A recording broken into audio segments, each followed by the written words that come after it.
What's up, YouTube? WrestleMania 31 card starting to take shape. Everything's kind of set in stone. All the matches are pretty much set, except for maybe a couple spots open for the Andre the Giant Battle Royal and the ladder match. So just here to talk about some match, or actually going to talk about just one match. So I'm actually going to, instead of doing one video, I'm just going to do several videos and break out every match, every big match individually. So since we're a couple weeks away, it kind of seems like the Undertaker Bray Wyatt feud, or the build up, is kind of already done, self-explanatory. So we're just gonna talk about that match because I don't really know what else they could do, because Bray Wyatt's been talking for almost 2 months, month and a half after Royal Rumble. He's pretty much just been cutting those dark promos, talking about some dude and how, or it's a Bray Wyatt video. He just talks in these vague references and stuff like that. And then finally at Fastlane, the Undertaker's music played. The Druids came out. Somebody was in a coffin. You were supposed to think it was the Undertaker. I had a feeling it was probably Bray Wyatt. And then Bray Wyatt pops out, and then he finally challenges the Undertaker at WrestleMania. A couple more weeks pass by, no response from Undertaker. So then, this past week, Bray Wyatt takes out the urn. Don't know how he gets an urn. If it's supposed to be the urn with the Undertaker in it, or the powers of the Undertaker. Even though Undertaker got the urn back from CM Punk back at WrestleMania 29, so don't know how Bray Wyatt got a hold of the urn, but can't think about these things too much in WWE, or else your brain starts to hurt, just like the rocking chair, which we'll get to a little bit later. So Bray Wyatt opens up the urn, nothing in there. He starts laughing, puts it back down on this huge ass table. Don't know why you need like a 6-foot table to put an urn in. So I was like, oh, something's gonna be happening with this urn, because if you really needed, he didn't really have to put it on a table. He could have just put it down. But so then he leaves the thing open, and then he walks away, and then all of a sudden, smoke starts coming out of the urn, and then the gong starts playing, crowd starts to get hyped up, and then it keeps going again. Gong goes off 2 or 3, 4 more times, and then there's a rocking chair in the middle of the ring. I don't know if that's supposed to be Bray Wyatt's rocking chair, because Dean Ambrose destroyed it before their TLC match or something like that. But, can't think about these things too much. So then lightning bolt comes down onto the rocking chair. Thing bursts into flames. A lot better than the coffin that Bray Wyatt set on fire. That thing, went up in flames, and then just 2 seconds later just dwindled out, and they had to cut to break real fast before the whole thing, flamed out. But this time, rocking chair was all ablaze, and it looked good. And then so then on the screen, it said at WrestleMania, the man comes around, or something like that. And then it has the Undertaker saying, "You'll rest in peace." But I'm pretty sure that wasn't the Undertaker, sent a recording on a microphone that Steve Austin asked for his podcast and send it over. I'm pretty sure it's just some regular, a promo he cut last year or whenever. And they made it seem like, the Undertaker was talking to Bray Wyatt. So it looks pretty much like Bray Wyatt and Undertaker is probably going to show up at WrestleMania for the very first time, which I guess is probably a good thing, kind of keep this mystique. But this is kind of a common thing with this build to WrestleMania. A lot of the big stars and the people in these matches aren't showing up. Sting's never been, well, he's been at Raw, but he's never been in the ring at Raw during this WrestleMania build. There was the fake Sting, which was pretty stupid, but whatever. And then Brock Lesnar's there. Seems like he's there every other week, and sometimes he just walks out because he doesn't like what's going on, or contract disputes. Is like, fuck this, I'm leaving. Screw you guys, I'm going home. Eric Cartman style. So that's basically the main problem with this card. If you look, this card isn't that bad. There's an Undertaker match. There's Sting Triple H, a match you would think you never ever see. There's Brock Lesnar Roman Reigns. When I was at SummerSlam, I was ready to see Brock Lesnar Roman Reigns, but then, just they haven't done that much with Roman Reigns. It seemed like the peak of the Roman Reigns Brock Lesnar build was at the day after Royal Rumble. But we'll get to that in another video. So not to stir too far off the track. So back to Bray Wyatt, Undertaker. So it seems like Undertaker isn't going to be showing up until WrestleMania, which will be fine. And one thing about this match that is actually kind of weird, well, it's not weird, but just something to keep in mind, is that since this is on the West Coast, it's going to be in Santa Clara. And right now, I'm recording this at 7 o'clock at night. and it's still pretty much sun. I mean, the sun's going down, but it's still pretty much light outside. And the Undertaker Bray Wyatt match, I don't know what time that match is going to be going on. I don't think it's going to be the main event.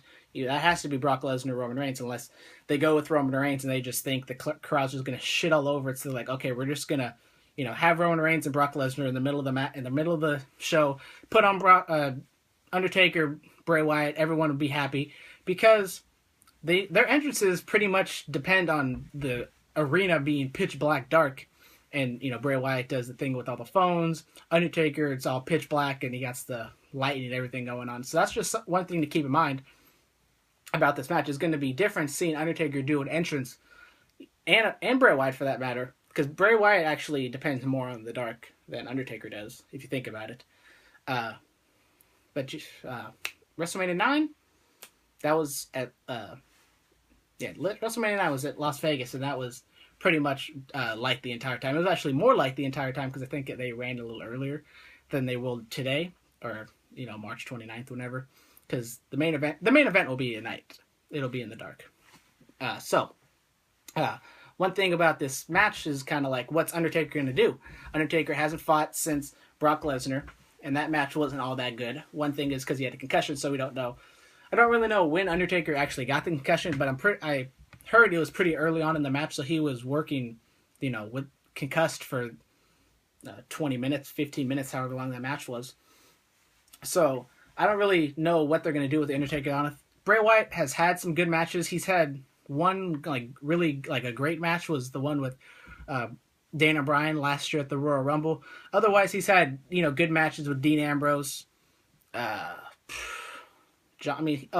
Last Man Standing match with John Cena was good, but that had all the bells and whistles.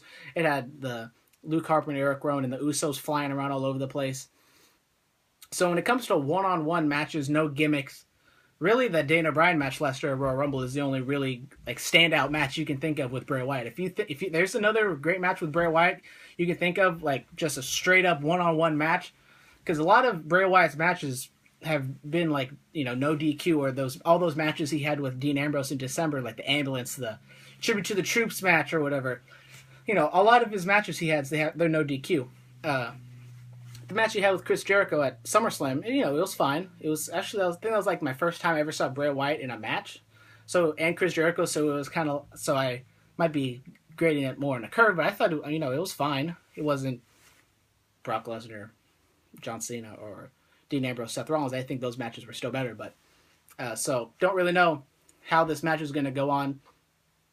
Bray Wyatt is going to be just beating down on the Undertaker for most of the match, and the Undertaker makes his comebacks, or if it's just a straight up kind of squash match where Undertaker just shows up, kicks ass, does the spots, and then he leaves. So Bray Wyatt, Undertaker, kind of a voodoo type match, or not a voodoo type match, but a voodoo type build, kind of seeing if Bray Wyatt's going to take Undertaker's powers, or don't really know what's going on.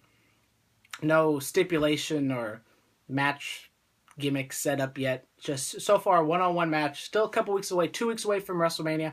Usually the week before, the penultimate edition of WrestleMania. Fancy word there for you. The penultimate, so it's the week before the last. So it'll be next week. So the second to last Raw. Usually that's kind of like the big Raw where everything's kind of not climaxes. I mean, yeah, what kind of climaxes? They put everything on the line. You kind of know, the whole card's set up. All the big promos have kind of happened. And then, the next week is the final week is kind of like the cool down. They kind of just remind you everything that's happened up to this point, and they kind of get you hyped up. But with these 3-hour Raws, it's kind of hard to get you hyped up when you're falling asleep, because they just put on boring matches and, just stuff you don't really care about. So yeah, Bray Wyatt, Undertaker. Don't really know. This is kind of a strange match. Don't really know what to expect from Undertaker. Bray Wyatt, don't know if he can carry the Undertaker. What kind of match they'll have. Don't know if it's going to be, 5-star classic like the last couple Undertaker matches have been.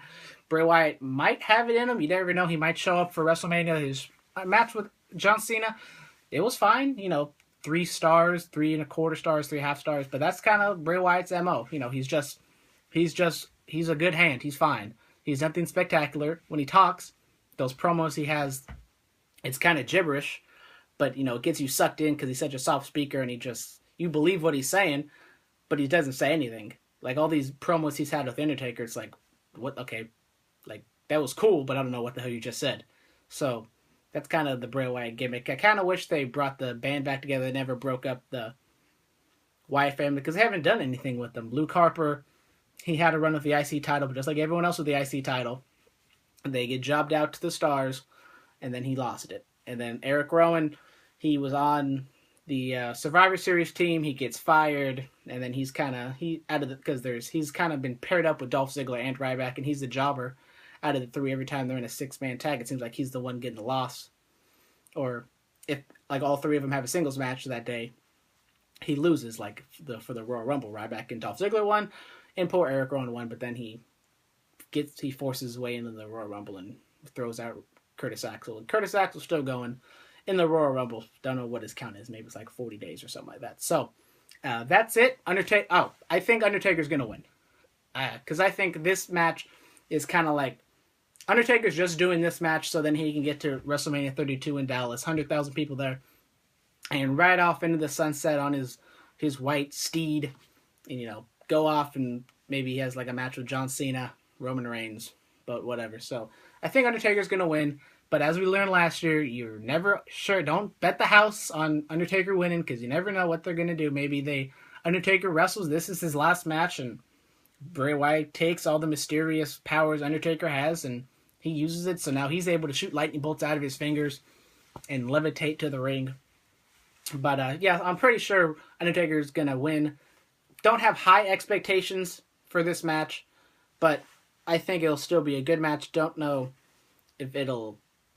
Between the Sting Triple H match and Undertaker Bray Wyatt match, I really don't know, because I think Sting and Triple H, like, the ceiling's much higher.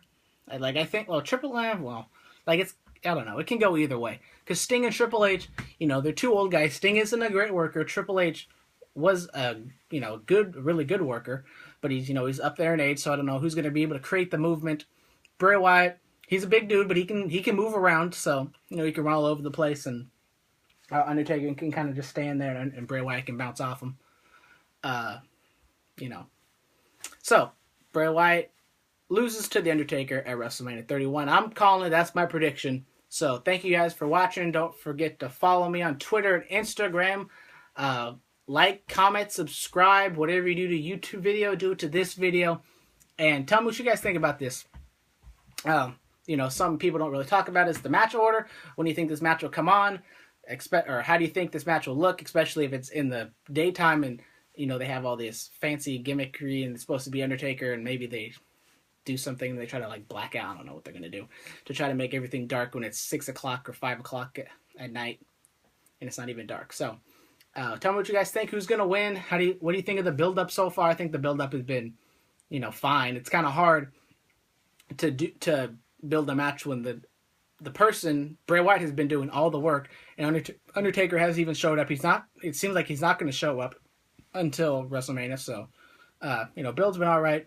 So anything you think about this match, tell me.